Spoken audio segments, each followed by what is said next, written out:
Okay. Hi everyone and welcome back to my YouTube channel. If you haven't subscribed, please subscribe at Truth Makoha 3115. And as I promised you that I'm going to be bringing to you inspirational stories, motivational stories. And on today's episode, it's a story that is going to inspire you. My guest today will be telling us about his journey, his childhood life.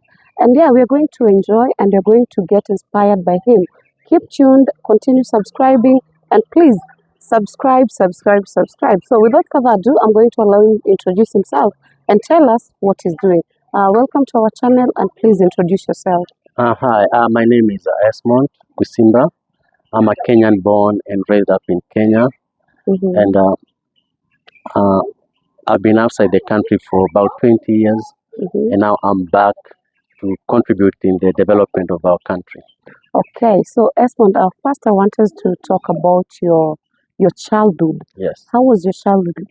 Yeah, actually, my childhood, I don't know how to put it, but as I'm from a family of 8, and we grew up in Nairobi, where I went to school in Mudangari, where near the last school. Mhm. And yeah, that I can say that was my childhood. Okay, during your childhood, did you undergo any, were you brought up from a rich family or was it a middle class or how was it?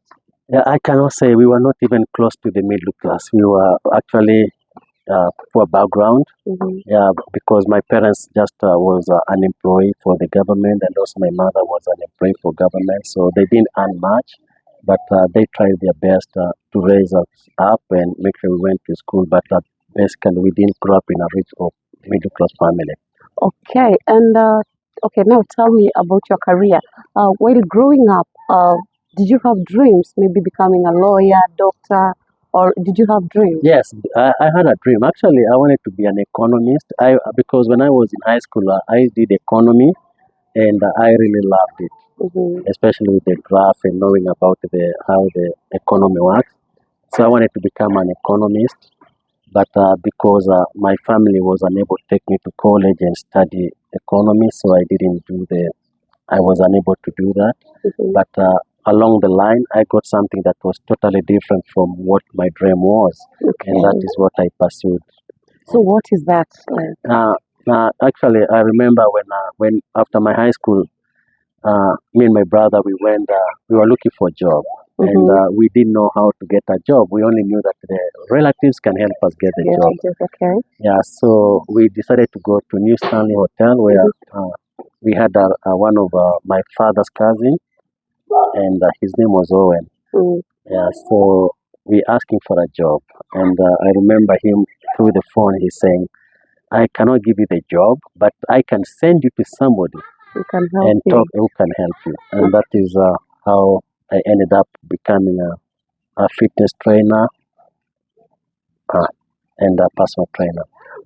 Okay, let me ask you, what really inspired you to do fitness? Because you wanted to be an economist, then later on you did fitness. Like, what really inspired you? Yeah, with the fitness, I didn't really want to do fitness, but I was looking for a job, Mm-hmm. and Oh, you just wanted to get a I job. wanted to get a job, and the Mhm. only way I could get a job was when I went to the person whom our cousin Owen Sanders. Mm-hmm. His name was Dan Amimo, and Dan said that I cannot give you a job, but I can tell you go and get yourself sports shoes, a T-shirt, and a short and Mhm. white socks, Mhm. and come back.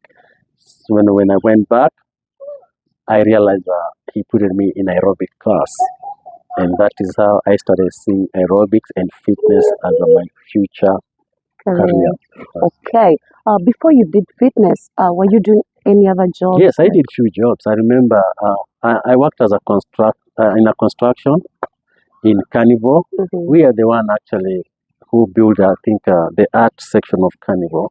That's why I did construction for about 4 months, 5 months. Okay. And then the money I was getting during that time, I went to the fitness school. Mm-hmm. So I was earning then paying the fitness school. and also I did a messenger job. Mm-hmm. There was a female lawyer, and she asked me to be her personal assistant in terms of taking the document to the court Okay. and bringing the documents to her. That's what I did. Yes. Okay. So Esmond, now you started being a fitness trainer. So like immediately when Owen told you go get sports shoes, did you start working immediately? I didn't. It took me a long time. I Mhm. can't even think. First of all, that was just introduction. So I had to know how to do aerobics. Then I had to know how to train people in the gym and how to integrate with the people. Mhm. So, and before that, actually, I had to get an experience in other places. So it took me about a year before actually I could start earning income. Now, at the construction job, how much are you paid? Because I Uh, can imagine yeah. from the transition. And those days, actually, when you were doing construction, it was not hourly pay. It was just we pay you. You didn't know how much you are paid. So after the end of the day, we worked for a week, and I Okay. was paid 1,500 after one For a week. whole week. So For a like whole a month, that's 6,000. Yes, so in a month was probably 6,000. Uh-huh. So yeah, that was the wage at the time.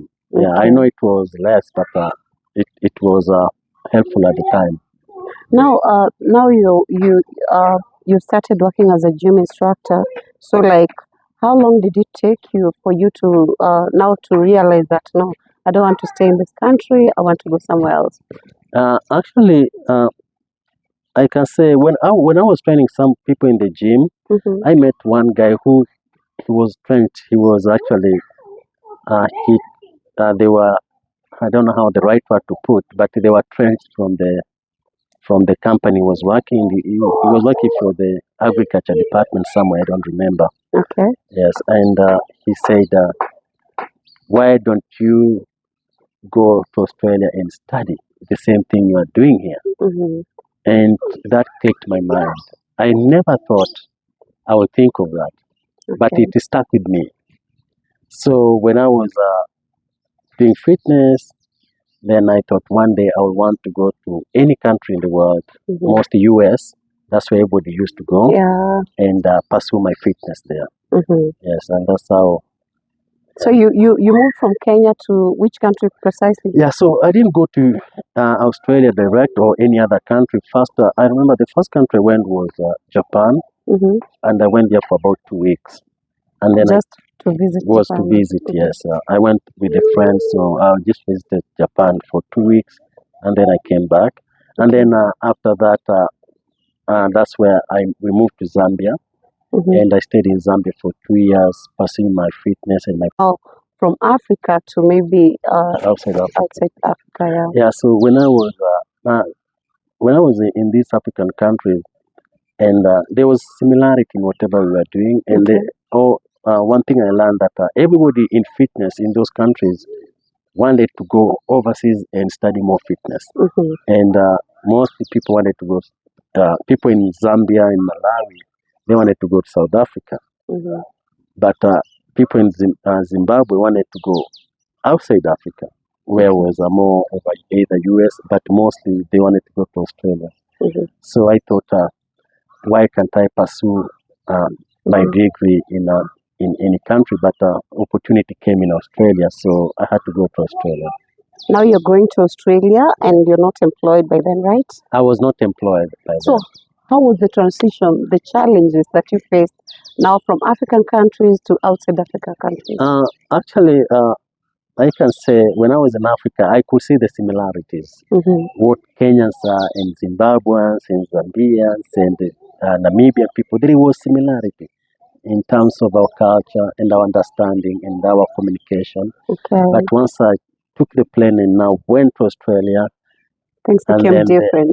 things became different. So I started now looking things in a cultural based. Mm-hmm. Yeah, so Australians look things differently. They have understand. They are very welcoming and they are very encouraging. Mm-hmm. So when I reached in Australia, for the first 6 months was very difficult, but after 6 months, I started understanding the culture, And Difficult in terms of they speak English, right? mostly it's when the difficultness is not about. There is a way the countries where, like in Japan, where the language is the barrier, and that's the biggest difficulty. Challenge, yeah. That's the biggest challenge. But in Australia was a culture thing, trying to understand the Australian and how they speak and how every word they say, how you understand it, how you get it, how you absorb it. Because if they say a word, you don't understand what they said, so you have to think something different. And then when you reach a level where now when they speak to you, you understand what they say. If they make a joke, you can respond the joke. To the joke, yeah. Yes. Then Now it makes it easier. then it makes it easier, and especially in those white people's country, you'll find we have a kind of inferiority. Yeah, the African people. So before you come and start understanding and integrate and start looking the inferiority complex as non-existent things, then that's also one of the challenges people incur when they go to those countries. Yes. All right. So, what was your turning point now that you're in Australia? So, before that, how long did you stay in Australia? I was in Australia for about 7.5 years. Then Australia too. Then from Australia, then I got married in Japan, so I moved to Japan. You moved to Japan. Yes. So, like, what was your turning point now that you're in Australia? Yes. And now moving to Japan. In Australia is where you realized yourself. Yes, that's where I realized myself, and I knew who I was, and I knew what I wanted, and I knew my goals. So and then when I moved to. Okay, you've already told us like your experience in Australia. Now you're in Japan. Tell us a bit your experience in Japan, because Japan you've stayed there for over 10 years, Yes. if I'm not wrong. Yes. So just tell us a bit of your experience in Japan. I think I'll say Japan. And also you can touch on career-wise in Japan, like being a fitness trainer in Australia and in Japan, the comparison. Yes. When I went to Japan is a bit difficult first. It takes about 2, 3, 4 years for you to adapt to be part of the society because of the language barrier and the cultural barrier. Okay. The things we take for granted, they take it serious, and the things we take serious, they take it for granted. So being in Japan was good because I learned a lot of things. I learned how you can break the wall of the barrier of the race and other things, and the food as well, because the food we're used to and the food we are used to, they have varieties of food. Then for us to start understanding, or me understanding that I can eat this, I can eat that. Sushi. Eating sushi and with the sashimi. So it took a bit longer, but I can say in terms of fitness, I would say Australia is advanced because more personal training. It started a long time, but Japan has focused more on classes and a little bit less personal training. And also, the biggest challenge that the Japanese people always want to focus on their own Japanese people. So if you're a foreigner, it's a big challenge because you have to also break that barrier, and it takes a bit longer. But Esmond, you speak fluent Japanese. So tell me, how long did it take you? Because for me, I think it's a very, very difficult language. So how long did it take you to study Japan, then like speaking very good Japanese? I can say when I went there, I went to school first, and they in Japan, when you're studying the language, they have every term there is a new class, and they start with N5 and they finish with N2. So every 6 months you start with N5, then you go to the N4, then you go to the N3, then N2, then N1. Then once you reach the N1, you can read the newspaper, you can write a book, and you can do anything else in Japanese. Wow, that's interesting. Yeah, so for me, I did N5 and N4, and then I was towards my N3, but because I also needed money and school. Language school is like a university. A lot of homework, a lot of restriction, and you spend more time on books. So I didn't want to spend more time in books because I had already done that in Australia. And I thought I can learn on we call it the street learning. You speak, you integrate with the people, and you learn the language. Okay, let me ask you. Is there anything that you feel that you haven't achieved and you really want to achieve it? I can say I haven't achieved what I want. My goal is to open my own gym and employ people and for create some job opportunity for the people around me, and that is my biggest goal.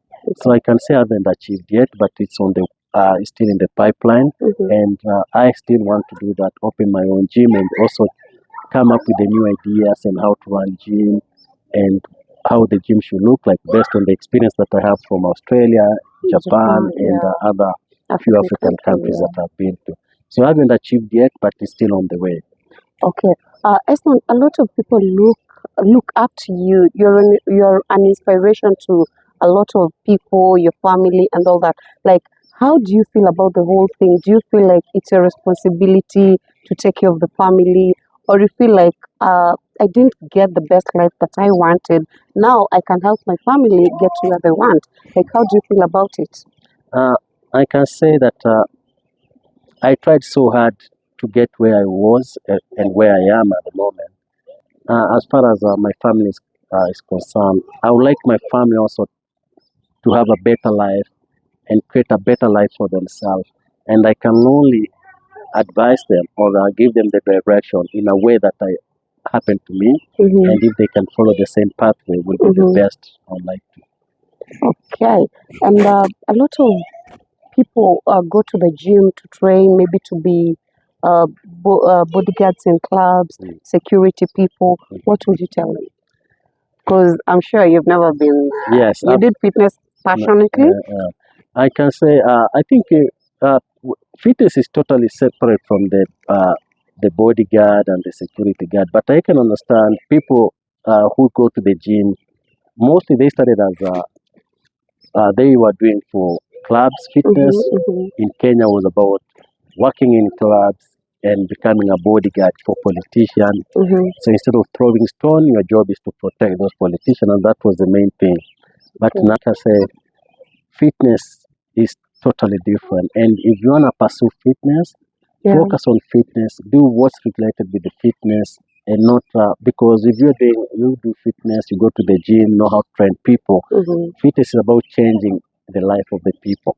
It's about inspiring the life of the people. You are making these people change their lives. So you can have money, but you have a bad health.